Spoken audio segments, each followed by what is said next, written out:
မင်္ဂလာပါတင်စားပြန်လာပြီ Let's go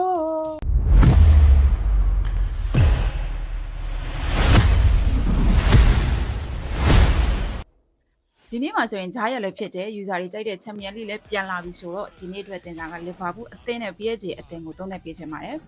Liverpool အသင်းအနေနဲ့ပထမအကြော့ PSG အင်ကွင်းမှာ 1-0 နဲ့ကတ်နိုင်ခဲ့တာမို့အခု Anfield မှာတရေဆိုတာနဲ့နောက်တစ်ဆင့်ကိုတက်သွားမှာဖြစ်တယ်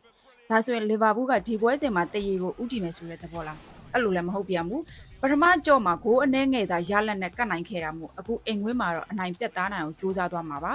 အာရှဖွင့်လှစ်မှုအရာ Liverpool အသင်းကတရေကြရင်45ပြားနစ်နာမှာဖြစ်ပြီးတော့ဘိုးအောင်ဈေးကတော့3လုံးတရေဖွင့်ထားတယ်တကယ်တမ်း Liverpool အနေနဲ့ပေးတဲ့ဈေးဟာတရေပြား80အရှုံးနီးပါးဖြစ်ပေမဲ့အခုပေးထားတဲ့ဈေးတန်းဟာပျော့ပါတယ်ဘိုးပေါင်းဈေး3လုံးတရေအရာတော့ဒီပွဲမှာအင်ရှင်တို့ဘိုးတွေပေးရနိုင်ပြီးတော့ PSG အသင်းသာဥဆောင်ကိုရသွားခဲ့ရင်နှစ်ဖက်အသင်းရဲ့မြိုင်ဆိုင်တဲ့တိုက်စစ်ကစားဟန်တွေကိုမြင်တွေ့ရမှာတေးကြတာမို့အနည်းဆုံး3ခုနှစ်အထက်ဖြစ်သွားနိုင်တယ်1-2-2-2ဆိုတဲ့သွင်းကိုအနေထားတွေကိုအခုပွဲမှာထိုင်ကြည့်ရင်စိတ်ချတဲ့ဂိုးပေါ်တစ်ပေါက်ကိုပဲအားပေးပါမယ်ဒီနေ့အတွက်တင်စားတော့ Liverpool ဂိုးပေါ်ကိုကြိုက်ပါတယ်ယူဇာများအရှုံးနဲ့၍အနိုင်များကြပါစေအားလုံးပဲကျေးဇူးတင်ပါတယ်ရှင်